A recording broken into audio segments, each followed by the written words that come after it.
ہر بڑے کاروبار کی شروعات ایک خیال سے ہوتی ہے نا؟ لیکن کبھی سوچا ہے کہ کچھ آئیڈیاز تو کامیاب ہو جاتے ہیں جبکہ باقی ناکام کیوں رہ جاتے ہیں؟ آج ہم اسی سفر کو سمجھیں گے کہ کیسے ایک سوچ ایک حقیقی دنیا بدل دینے والے حل میں تبدیل ہوتی ہے۔ یہی وہ بنیادی سوال ہے جس کا سامنا ہر نئے کام کو شروع کرنے والے کو ہوتا ہے۔ کیا کامیابی صرف قسمت اور صحیح وقت کا کھیل ہے، یا پھر کوئی ایسا طریقہ بھی ہے جو کامیابی کے امکانات کو بڑھا سکتا ہے؟ اچھا، تو اس کا جواب ایک ثابت شدہ انسانوں پر مرکوز طریقہ کار میں ہے، جسے کہتے ہیں ڈیزائن تھنکنگ۔ اور یہ صرف پروڈکٹس کے لیے نہیں ہے، یہ مسائل کو حل کرنے کا ایک پورا مائنڈ سیٹ ہے۔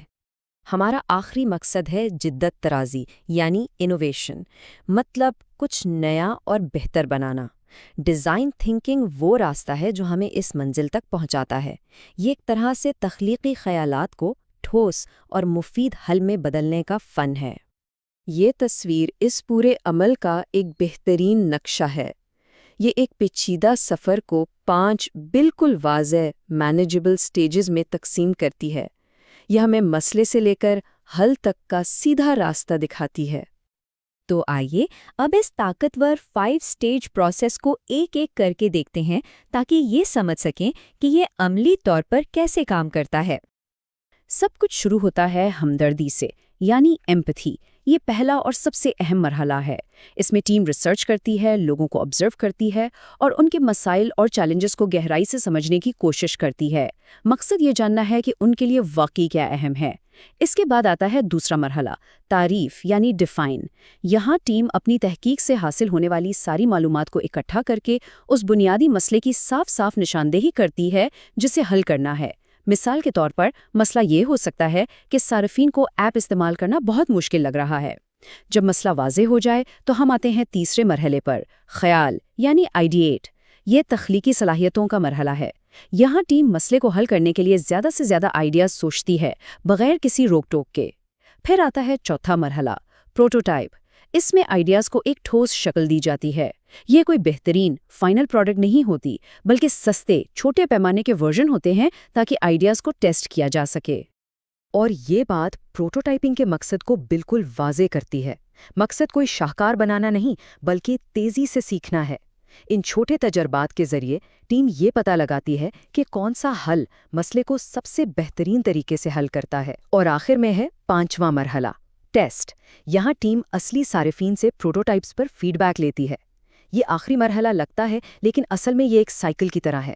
اکثر نتائج کی بنیاد پر پچھلے مراحل میں واپس جا کر بہتری لائی جاتی ہے۔ تو ہم نے یہ تو جان لیا کہ یہ عمل کیسے کام کرتا ہے، لیکن اب سوال یہ ہے کہ یہ کیوں اہم ہے؟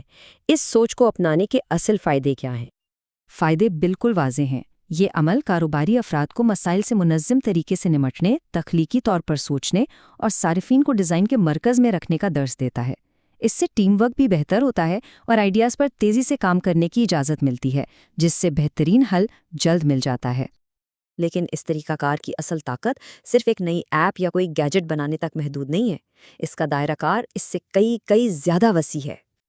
اصل بات یہ ہے کہ یہی عمل دنیا کے بڑے اور پیچیدہ مسائل کو حل کرنے کے لیے بھی استعمال کیا جا سکتا ہے۔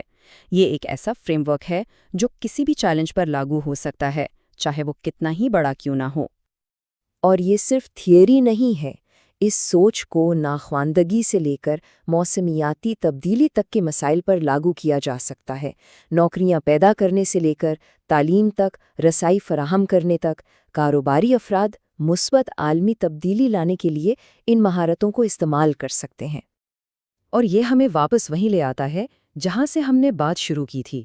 چاہے ایک نیا سمارٹ فون بنایا جا رہا ہو یا عالمی غربت سے نمٹا جا رہا ہو، طاقتور اور بنیادی خیال ایک ہی ہے۔ یہ سب کچھ ایک حقیقی انسانی ضرورت کو گہرائی سے سمجھنے سے شروع ہوتا ہے۔ تو یہ تجزیہ اس سوال پر ختم ہوتا ہے۔ اس فریم ورک کی مدد سے کوئی بھی مسئلہ حل کیا جا سکتا ہے۔ سوال صرف یہ ہے کہ شروعات کہاں سے کی جائے۔